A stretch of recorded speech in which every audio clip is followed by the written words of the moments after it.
Coming up on Network Africa. Jihadist insurgents kill 14 people near the northern city of Kaya in Burkina Faso. Ex-DR Congo militia leader appointed as the country's defense minister.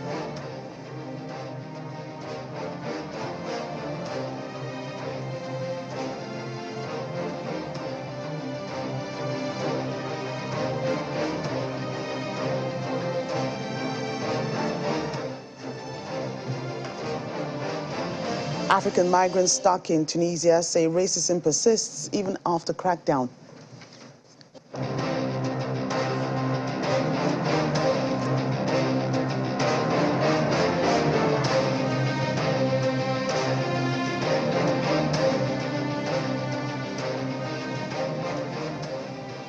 Hello and welcome to the program. I'm Joke Rogers here in Lagos. Let's start off from Burkina Faso, where security sources say jihadist insurgents have killed 14 people, including 4 soldiers, near the northern city of Kaya.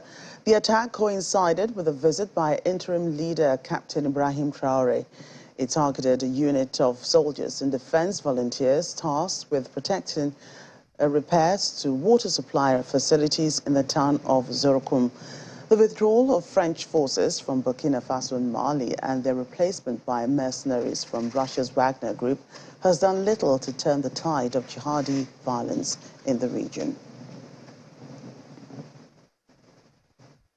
Rwanda's Foreign Affairs Minister Vincent Biruta says the country is concerned about an imminent genocide against Kinyarwanda-speaking civilians in the Eastern Democratic Republic of Congo.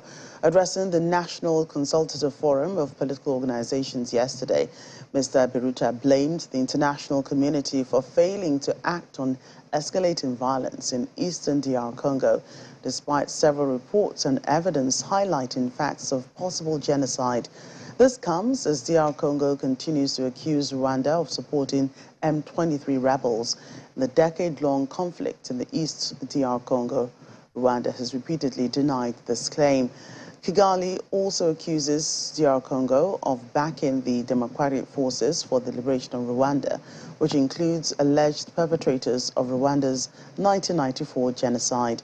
In December last year, Rwanda's pro-government New Times website said alleged hate speech and targeted killings of Tutsi and Kinyarwanda-speaking civilians in DR Congo could be the first pointer of likely genocide. Meanwhile, the president of DR Congo, Felix Tshisekedi, has appointed a former militia leader, once convicted of war crimes, as his new defense minister. Jean-Pierre Bemba, a former Congolese vice president, was cleared on appeal by the International Criminal Court in 2018. He was convicted of failing to prevent his militia from committing crimes. His appointment comes as the Congolese army battles the M23 rebels in the east of the country. Mr. Tshisekedi also appointed his former chief of staff, Vital Kamerhe, as Minister of Economy. Mr. Kamerhe was convicted of embezzlement but freed on appeal again last year. The changes come as the country is due to go to the polls in December, in which Mr. Tshisekedi is expected to run for re-election. Weeks after a violent crackdown on migrants in Tunisia that triggered a perilous rush to leave by smuggler boats for Italy, many African nationals are still homeless and jobless, and some say they still face racist attacks. Dozens of African migrants stood protesting this week by the temporary camp outside the United Nations Refugee Agency in Tunis, where they have been taking refuge since authorities urged landlords to force them from their homes. In announcing the crackdown on February 21st, the Tunisian authorities reiterated that illegal immigration was a criminal conspiracy to change Tunisia's demography and language. While the official crackdown appeared to end weeks ago, migrants say they still face abuse. At night, we need evacuation. Tunisia is not safe. Tunisia is not safe. Here in Tunisia, no one will have a future once you have in this color, this color, this color. Is it a crime to have this color? Is this a crime? You can't have access to have an apartment, even if you have the money. You can't have access to have an apartment. So it makes no sense. We have been sleeping in the streets with our children, and we are exposed to all kinds of attacks.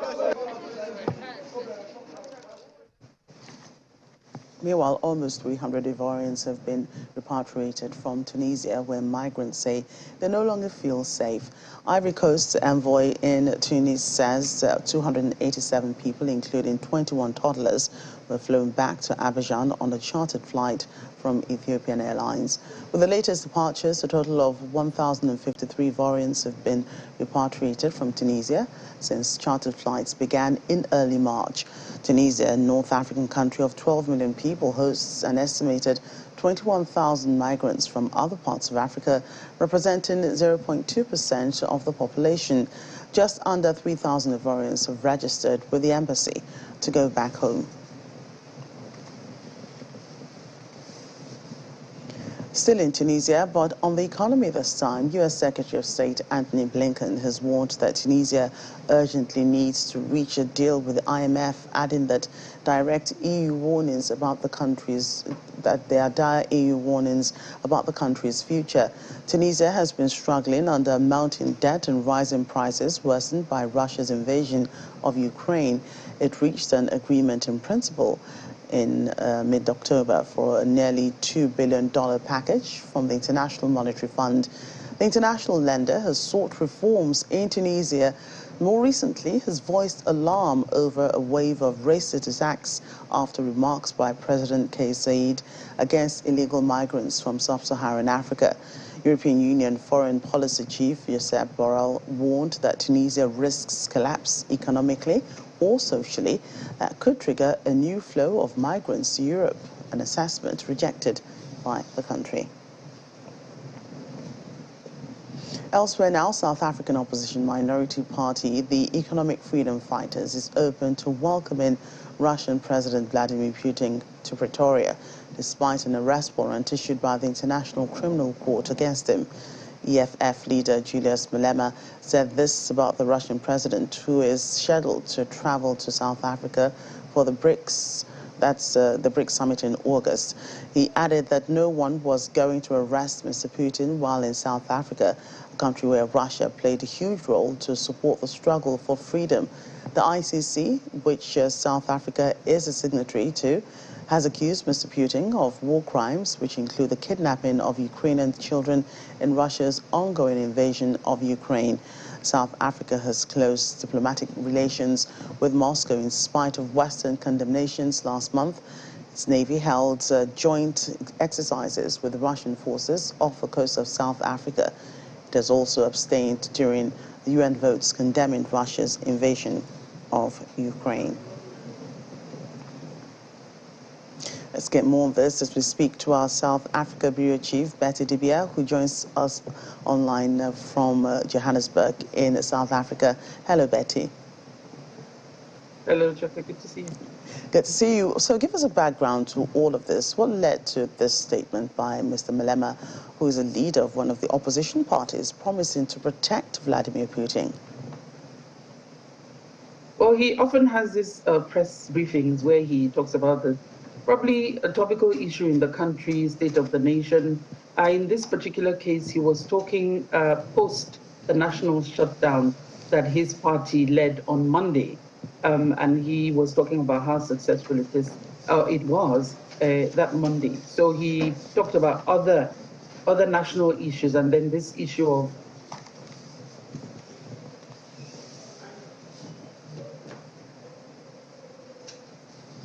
I seem to have lost contact with Betty there. We'll get back to her on more of that story as soon as we can reconnect with it. But let's take some other news from South Africa.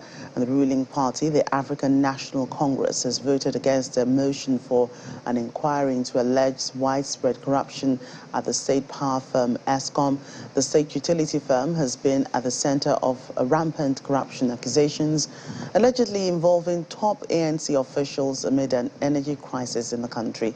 A total of 201 ANC members of parliament voted against the motion, while 115 opposition members voted for it. The ruling party legislators argue that the parliament's oversight mechanism, the appointment of an electricity minister, were enough to address all the issues.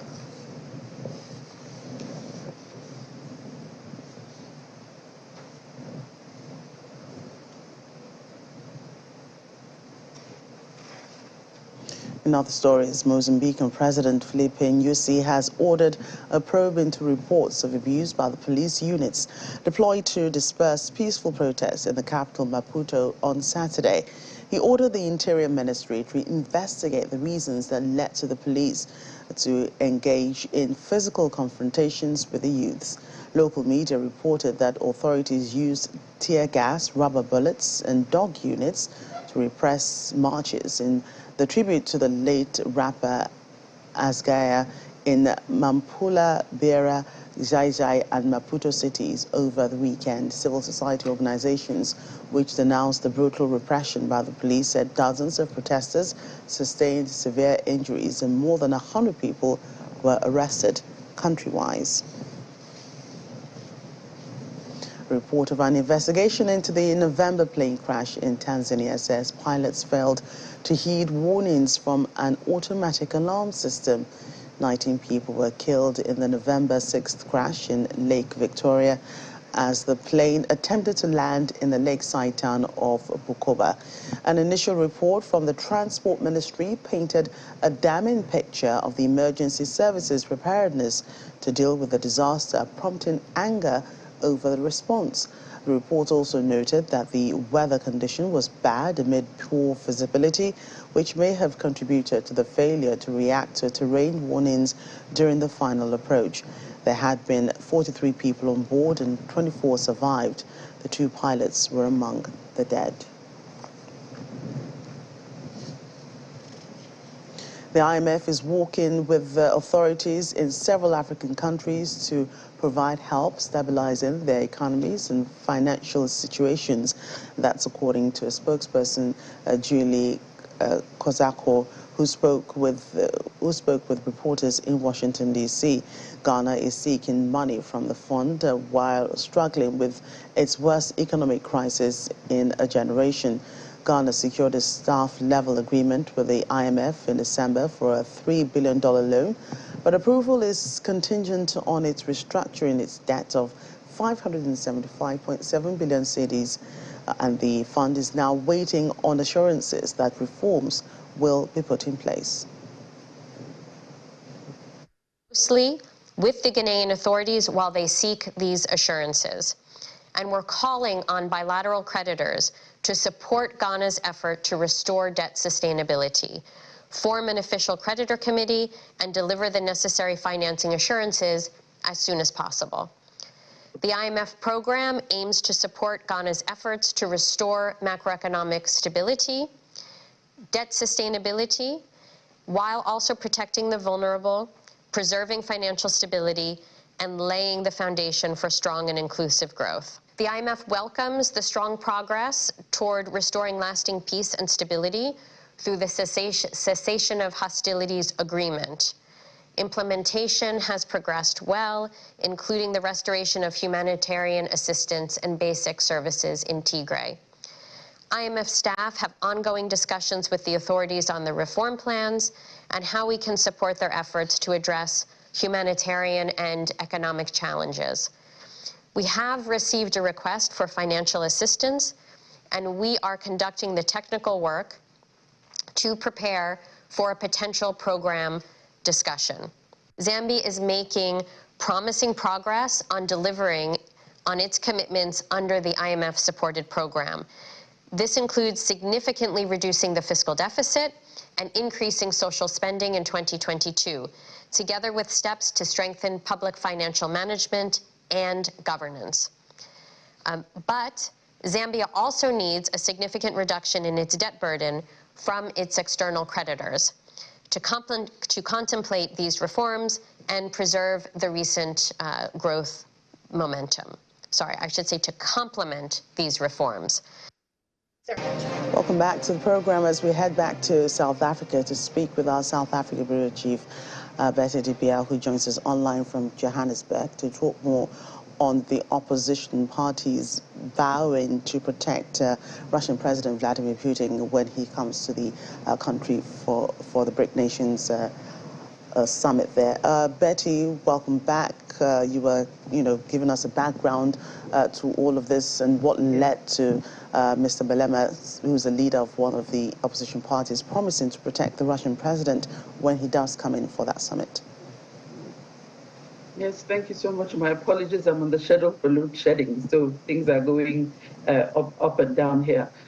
Anyway, so he was speaking on the background, reacting to the warrant of arrest for the Russian leader, saying that his party will support or will protect him from the airport, if need be, to the BRICS summit, which South Africa is the chair of the BRICS grouping for this year, starting in January this year, and they're hosting the 5 leaders and some African leaders invited in August.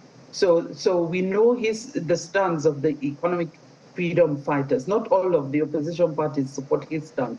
The DA, for example, is saying that the president shouldn't allow Mr. Putin to come, or President Putin to come into the country, except he intends to arrest him and hand him over to the ICC. So that's the background. He was reacting to that as part of his speech on so many other things that has been going on in the country.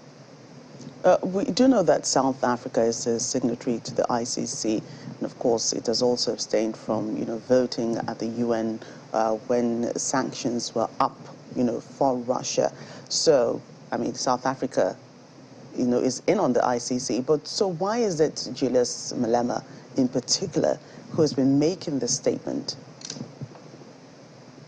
Well, pray tell, who else can speak about diplomatic matters the way Julius Malema can? He can, that's why, and he has the right to express himself. So he's voiced his own opinion. We know when the war started, the EFF in particular visited the Russian ambassador in the country, showing solidarity like the ANC, and Julius is a product of the African National Congress. Anyway, if he hadn't been expelled, he would still be part of that. So they still believe or support Russia the way that the ruling party still does.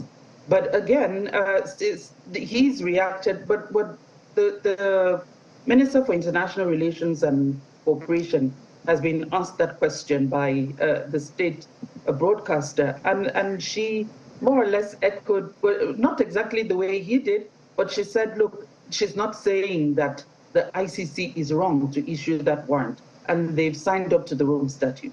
But they believe that the government is not the government, the ICC has not been even-handed as an arbiter, in adjudication or in handling the international issues or international matters that have come before it or that have been brought before it. She's talked about the ICC not having been an impartial arbiter, but they're looking at the government, or her department is looking to get a legal opinion before they now discuss this matter in Parliament, because she's looked at it. Withdrawing his invitation will not look good. Going ahead with his invitation for him to come in, it will not look good. It's going to be a lot of drama that will overshadow whatever it is that the BRICS have planned to do. During a lot of meetings have actually been planned for that August summit of the leaders. So that's the dilemma that they have at the moment. Malema said what he said because he can. Like so many of other people have their opinions. The DAs are also speaking as well, and they're not in support. They are not in support of Mr. Putin visiting, but they hope that if he visits, that the government will hand him over to the ICC. Right, so South Africa has antecedents for not obeying international criminal court warrants. You recall what happened with former Sudanese President Omar al-Bashir. Is there any official position on this matter, or is it a case-by-case basis? Well, I just told you what the Minister for International Relations and Cooperation has said regarding this. About we know when the Omar al-Bashir incident happened in 2015, they threatened to withdraw withdraw their ratification from or signing up to the Rome Statute. But the court ruled against the government attempting to do that, saying that Parliament had to handle that matter. But then again, you can't put it all on South Africa. Omar al-Bashir visited Nigeria in July 2013. Meanwhile, his warrant of arrest was issued in 2009. So it's not just South Africa. Some of the experts I've spoken to, and even if you look at it, there are considerations that some of the countries, think about when these matters come up. You don't just go ahead, because there are ramifications if you go ahead and just do it that way. During the Omar al-Bashir incident, we heard rumors that probably that South African peacekeepers in Sudan were rounded up at gunpoint till the safe passage of Omar al-Bashir to, like his flight left South Africa and he landed in his country. The government denied that, but you never know. But they have a good relationship, or they had at the time. The president, Omar al-Bashir, was in the country for the AU summit. In the case of Nigeria 2013, he was in Nigeria for the AU Special Summit on HIV and AIDS. He wasn't handed over. Many people were not happy about that. But we know that countries have things that they consider in situations like this. I recall asking the former president of Ghana, that was much, much earlier, over the Charles Taylor matter, when they managed to get him out of his country to talk peace in Ghana. And this warrant was issued. And that would have caused a lot of problems. And Ghana just took him back, on a plane back to his country. When I asked the former president, John Kufuor, at the time, he said, when the story will be told, it won't just be that I complied with the Rome Statute. No, it will be that we lured him out and betrayed him. So there are things that, and he said, whoever wants to arrest him should go to his country and arrest him. These are, some experts think, look, it's not fair putting the pressure on some of these countries by those who have not even signed up to the Rome Statute, to effect all these arrests and everything. But we'll see how it goes. Let's see at the cabinet meeting the outcome they'll have, when they discuss this matter. Then we'll know what the president or the government will be doing regarding their invitation to Mr. Vladimir Putin of Russia. Yeah, thanks for that update, our South Africa Bureau Chief, Betty Via. Thank you. Let's move on. Sanctions on entities within major fertilizer exporter Russia after the invasion of Ukraine and a jump in the price of gas. So key in the manufacture of nitrogen products have pushed up prices of crop nutrients globally in the last year. The Food and Agriculture Organization has named Zimbabwe, Malawi and Angola as countries in the southern African region facing food insecurity due to reduced fertilizer use.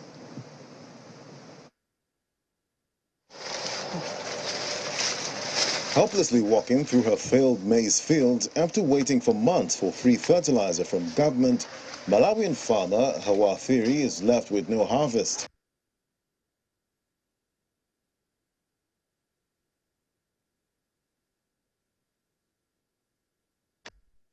Cyril Ramaphosa stepped down. Some schools and businesses have been closed. However, public transport was not disrupted. After a long wait, the EFF leader, Julius Malema, eventually addressed the crowd.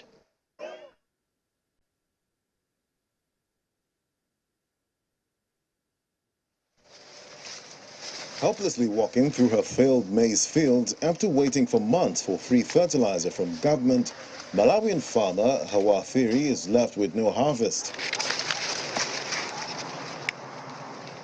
The smallholder farmer is one of many across Malawi's Kunda area, 35 kilometers from the capital Lilongwe, who has struggled to buy fertilizer during the 2022-23 planting season after prices spiked following Russia's invasion of Ukraine.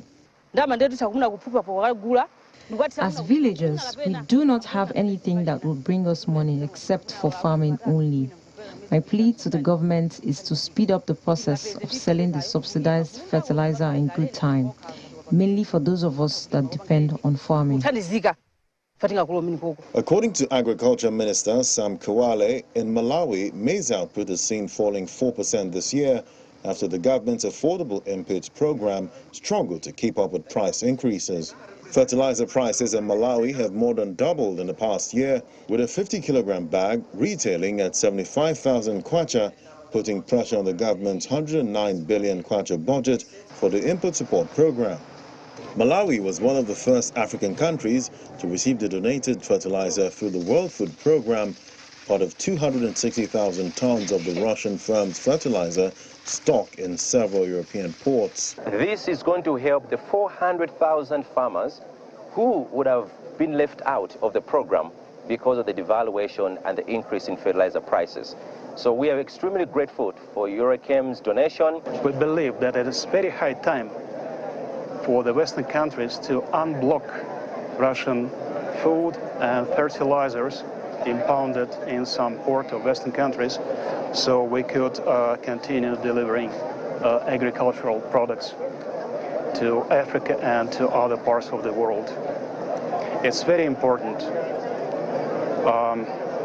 We live up to the commitments and we keep our word. So what happens now in Malawi is a clear demonstration that Russia can deliver despite the challenges and threats of the new geopolitical situation. But for Zawani Maludi, a 45-year-old Malawian smallholder farmer who received some of the donated Russian fertilizer, help came too late. She and other smallholder farmers can only hope that sanctions against benefactor countries will end soon and passage for fertilizer will be opened up.